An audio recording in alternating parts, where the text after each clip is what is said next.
ខ្ញុំបង្ហាញលក្ខណៈមួយរបស់កម្មវិធី LibreOffice អញ្ចឹងសម្រាប់កម្មវិធីនេះយើងអាចអាត់មុខងារមួយសម្រាប់ឆែក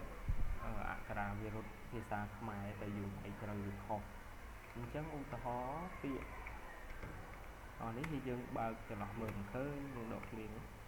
អញ្ចឹងខ្ញុំវាយពាក្យទាំងអស់នេះអត់ត្រូវទេហើយចាំមើលថានៅពេលដែលយើងទៅបន្ថែមដើម្បីបន្ថែមយើងមើលចូលទៅកាន់ឧបករណ៍ហើយយក extension ហើយនេះយើងយកបន្ថែមនៅក្នុងនេះយើងត្រូវចូលទៅកាន់កម្មវិធី extension វាមួយនេះ SB ខ្មែរ Checker ណាយើងបើកយើង Chrome តបហើយយើងធ្វើការ restart អញ្ចឹងយើងបាច់ save យើងចូលម្ដងទៀត restart វាអញ្ចឹងយើងវាយសាដើមអញ្ចឹងឧទាហរណ៍ឧបក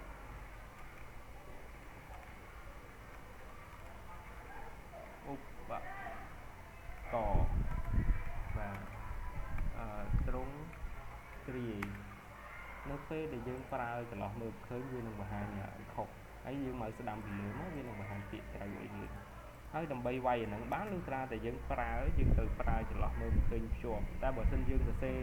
អក្សរចូលរហូតវាមិនអាចកំណត់បានទេទោះបីជាយើងមកស្ដាំចេះក៏វាអត់អាចកំណត់បានដែរbởiដែលសំខាន់គឺយើងត្រូវប្រើចន្លោះមិនឃើញ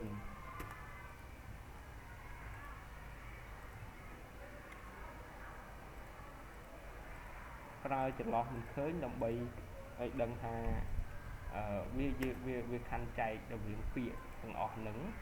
ហើយយើងមកស្ដាំទៅវានឹងខាងពាក្យដែលត្រឹមត្រូវឲ្យយើងជ្រើសរើស